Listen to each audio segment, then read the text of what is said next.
السلام علیکم friends, welcome back to my channel best home remedies. آج ہم آپ سے گھٹنے کے درد سے بچاؤ کے لیے ایک ہوم میڈ دیسی ٹپ شیئر کر رہے ہیں۔ آج کی ویڈیو میں ہم خاص گھٹنوں کے درمیان خشک ہونے والے جیل کی بات کریں گے۔ اصل میں تو یہ پرابلم زیادہ تر ادھیڑ عمر کے یا عمر رسیدہ مرد و خواتین کے ساتھ ہوتا ہے، کیونکہ جیسے جیسے عمر بڑھتی ہے جسمانی کمزوری بھی بڑھتی جاتی ہے۔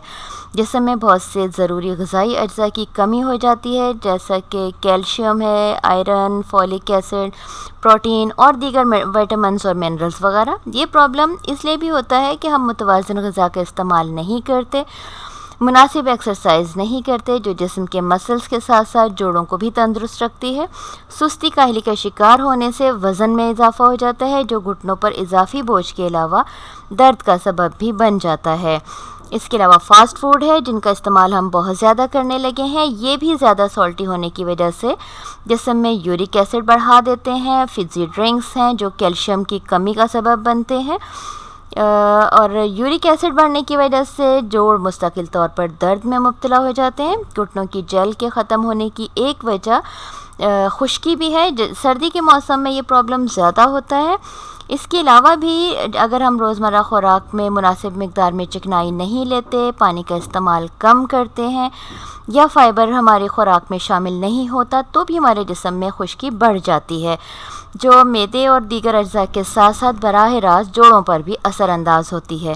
اگر آپ ان تمام وجوہات کو ختم کر دیں گے تو انشاءاللہ آپ کے جوڑوں کے آدھے مسائل ویسے ہی حل ہو جائیں گے، اور جو باقی رہ جائیں گے وہ علاج کے ذریعے حل کیے جا سکتے ہیں۔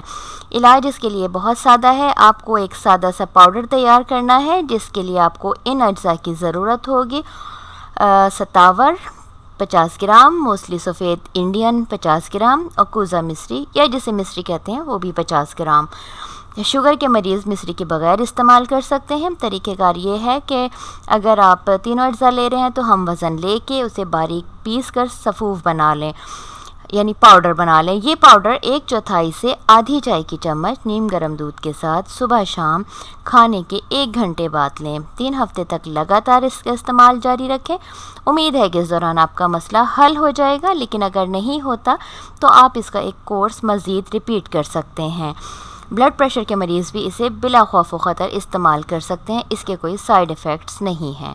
Thanks for watching.